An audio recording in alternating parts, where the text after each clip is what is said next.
Welcome to day 59 of legal terminology. आज का हमारा लीगल फ्रेज है doctrine of pith and substance. अब देखिए पिथ एंड सब्सटेंस का कंसेप्ट क्या है, इसका पहले मतलब समझते हैं। इसका मतलब यह होता है considering true nature, true essence, true meaning of law to determine its validity. कि जो भी कानून होते हैं, अब उस कानून का एक्चुअल एसेंस क्या था, क्यों ये कानून बनाया गया, उसके पीछे का साइकोलॉजी क्या था, कानून बनाने का पर्पस क्या था, इसका जो ट्रू एसेंस है, इस चीज को कंसीडर करना कहलाता है doctrine of pith and substance. अब इसकी अहमियत कहां पे आती है? देखिए इसकी अहमियत वहां पे आती है जहां पे कंफ्लिक्ट अराइज होता है दो पावर्स के बीच में।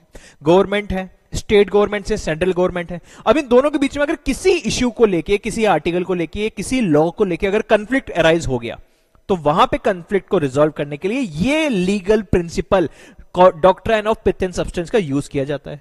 एक एग्जांपल देखते हैं, जैसे कि जीएसटी लॉ सेंटर ने बनाया, लेकिन जो सेंट्रल लॉ था जीएसटी पे, इसको थोड़ा होल्ड पे डाल दिया गया क्योंकि सेंटर और अलग अलग स्टेट में जो इसका इंप्लीमेंटेशन था, कुछ स्टेट्स को यहां से आपत्ति थी, तो जो सेंट्रल लॉ था जीएसटी के ऊपर उसको होल्ड पे डाल दिया गया due to the concept of doctrine of pith and substance.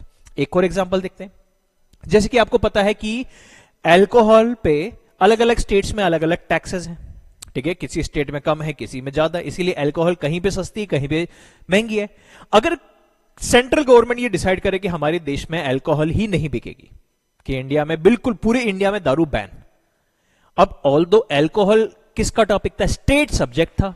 अब स्टेट सब्जेक्ट होने के बावजूद सेंट्रल गवर्नमेंट डिसीजन ले सकती है। अगर यहां पे कल को कोई कॉन्फ्लिक्ट आता है, तो इस कॉन्फ्लिक्ट को रिजॉल्व करने के लिए जो साइकोलॉजी की भाई ये कानून जो बना, इसके पीछे का माइंडसेट क्या है, क्यों बनाया, क्या पर्पस के लिए बनाया, इसका क्या यूज होगा, इसका जो ट्रू एसेंस है, ट्रू मीनिंग है, उस चीज को समझने के लिए doctrine of pith and substance का इस्तेमाल किया जाता है। समझ में आया? तो doctrine of pith and substance किसी भी लॉ की ओरिजिनल एसेंस, एक्चुअल एसेंस क्या है, एक्चुअल मतलब क्या है, इसके पीछे का माइंडसेट क्या था बनाने का, इस चीज को हम कहते हैं doctrine of pith and substance. Okay.